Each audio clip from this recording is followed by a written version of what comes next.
पूज्य बरुआ सागर वाले स्वामी जी कहते थे। परम श्रद्धेय प्रातः स्मरणीय पूज्यपाद स्वामी श्री शरणानंद सरस्वती जी महाराज कहा करते थे, ये मन न जाने, ये मन न जाने क्या क्या दिखाए, कुछ बन न पाया मेरे बनाए। ये मन न जाने क्या क्या दिखाए, कुछ बन न पाया मेरे बनाए।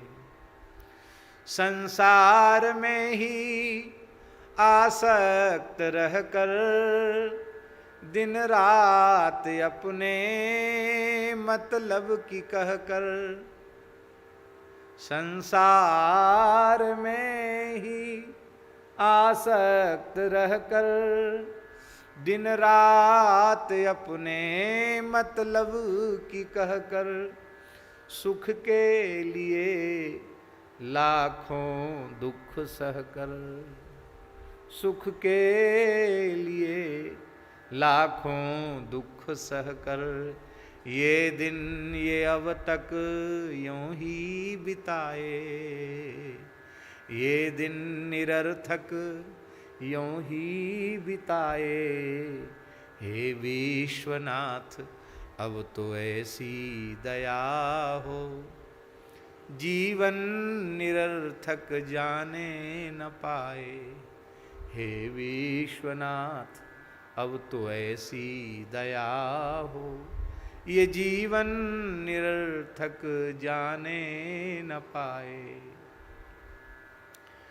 तो ये मन न जाने क्या क्या दिखाए, यही सब करता है। कुछ बन न पाया मेरे बनाए, कुछ नहीं बन पाया। और इस मन की शुद्धि आपकी कृपा से होती है, क्यों मन भी प्रकृति है और आप मूल प्रकृति हैं, इसलिए सारी प्रकृति का शोधन आपकी कृपा के बिना होता नहीं है। महाराज जी, हमने देखा पूज्य स्वामी जी महाराज प्रत्यक्ष भगवती से वार्तालाप करते थे। स्वामी श्री शरणानंद सरस्वती जी महाराज प्रत्यक्ष भगवती से वार्तालाप करते थे। सारे देवी देवता उनके सामने प्रत्यक्ष थे, अद्भुत महात्मा थे। इस दास को अपने बाल्यकाल में लगभग 1 वर्ष उनके चरणों में रहने का सौभाग्य मिला। अद्भुत महात्मा थे, प्रणाम है उनके पावन चरणों में। उनके पूजा गृह में कोई भी प्रवेश नहीं करता था, वे स्वयं ही अपने हाथ से पूजा करते थे। और उसमें एक भगवती अष्टभुजा भगवती सिंहवाहिनी विराजमान थी और 12 शालिग्राम जी, 12 शिवलिंग, ये सब उनकी पूजा में थे। और वो अपने ढंग से कक्ष से बाहर आते थे। कितने अनुभूतियां उनके चरणों में दास को हुई।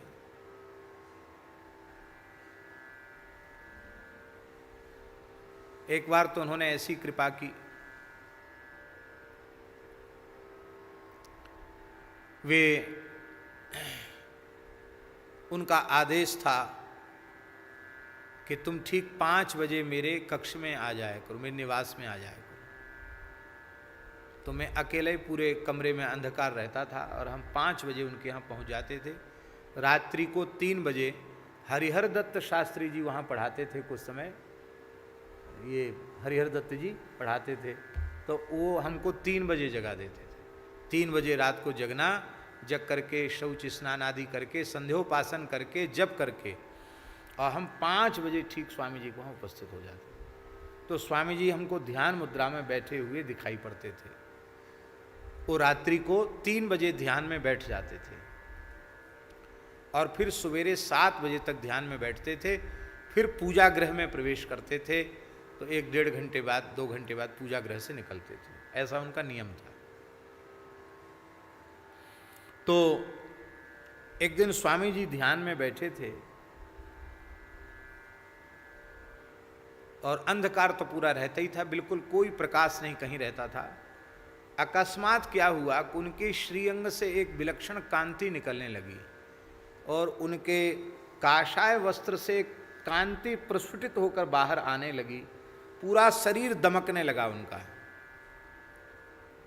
जैसे क्या कहें उसको हम, जैसे कोई होता ना बोर्ड होता, भीतर उसके लाइट होती है, वो चमकती बाहर तक चमकता, ऐसे चमकने लगा उनका शरीर। प्रकाश हो गया कक्ष में, एक दिव्य प्रकाश शरीर का। मैंने अपने नेत्रों से ये झांकी देखी। तो अवस्था हमारी बहुत छोटी थी, 10 वर्ष के रहे होंगे। तो मैं तो डर गया। मैंने कहा स्वामी जी के शरीर में बिजली चमक रही है, कैसे, क्या हो गया, क्या हो गया। स्वामी जी ध्यान में थे, समाधि में थे। तो थोड़ा हमको डर लगा, लेकिन अब चुपचाप बैठे रहे, राम राम करते रहे, अपने जप करते रहे। इसके बाद स्वामी जी उठे और जब उनका समय पूरा हुआ तो वे उठे। उठते ही हम उनको पहले साष्टांग करते थे, फिर उठ जाते थे तो फिर उनके निकट जाके साष्टांग करते थे। साष्टांग प्रणाम किया। प्रणाम किया तो उन्होंने मेरी ओर देखा, बड़े शांत रहते थे और उन्होंने एक बात कही, देखो तुमको मैं यहाँ क्यों बुलाता हूँ ये बात तुम नहीं जान सकते हो। मैं अपने ध्यान के समय किसी को भी यहाँ बुलाता नहीं, पर मैं तुम्हें किस लिए बुलाता हूँ इस बात को तुम नहीं जान सकते हो। हमने पूछा भी नहीं कि आप क्यों बुलाते हैं हमको। लेकिन एक बात है, यहाँ की किसी भी बात को तुम बाहर मत कहना। और देखो यहाँ कुछ भी विचित्रता दिखाई पड़े तो डरना नहीं, चिल्लाना चीखना नहीं, डरना नहीं बिल्कुल भी। यहाँ हम सबकी माँ बैठी है और माँ के सामने बच्चों को क्या डरना। हम थे छोटे, हम अपने मन में यही सोचे कि स्वामी जी की मैया इसमें रहती होगी। तो हमने कहा स्वामी जी आपकी माता जी यहीं रहती? बोले हाँ यहीं है, इसमें रहती है हमारी माता जी। तो उनका पूजा गृह बंद ही रहता था हमेशा, दर्शन किसी के भी नहीं खुला रहता, बंद रहता था पूजा। आज स्वामी जी ने द्वार खोला और हमसे बोला कि चलो आज माँ के दरबार में तुमको ले चलते। एक आसन था उनका बिछा हुआ गोल, बोले इस पर बैठ जाओ। बोले कोई श्लोक सुनाओ। तो हमने देवी प्रपन्नार्ति हरे प्रसीद प्रसीद मातर जगतो खिलस्य प्रसीद विश्वेश्वरी पाहि विश्वम तुमेश्वरी देवी चराचर को बढ़िया से गा करके जब सुनाया, स्वामी जी एकदम भावुक हो गए। मेरे पीछे खड़े थे वो, उन्होंने ऐसे सिर पे मेरे हाथ रखा और रोकर भगवती से प्रार्थना की, माँ इस बालक पर कृपा करो। बस इतना शब्द हमने सुना, माँ इस बालक पर कृपा करो, इतना शब्द हमने सुना। और इसके बाद फिर हमें पता नहीं क्या हो गया, हम जैसे थे वैसे ही बैठे रह गए। अब उसको क्या कहें ये तो भगवान ही जाने, लेकिन मतलब जैसे एकदम शरीर पत्थर की मूर्ति के जैसे हो गया। थोड़ी देर बाद, अब कितना समय बैठे, आधा घंटा बैठे, पौन घंटा बैठे, पता नहीं, जैसे थे वैसे बैठे ही रह गए।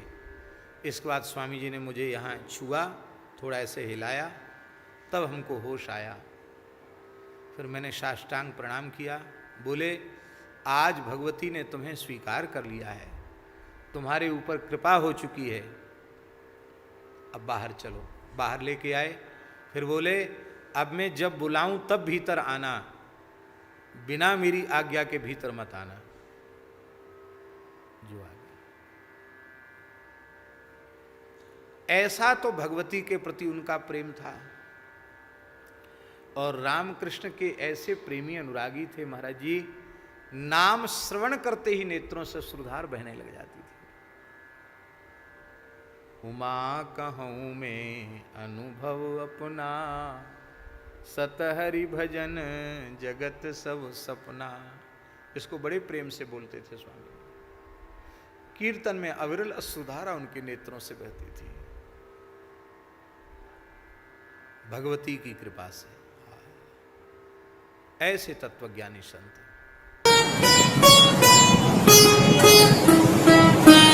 श्री सीताराम। प्रतिदिन सत्संग एवं दर्शन के लिए श्री महाराज जी के ऑफिशियल चैनल को जरूर सब्सक्राइब करें।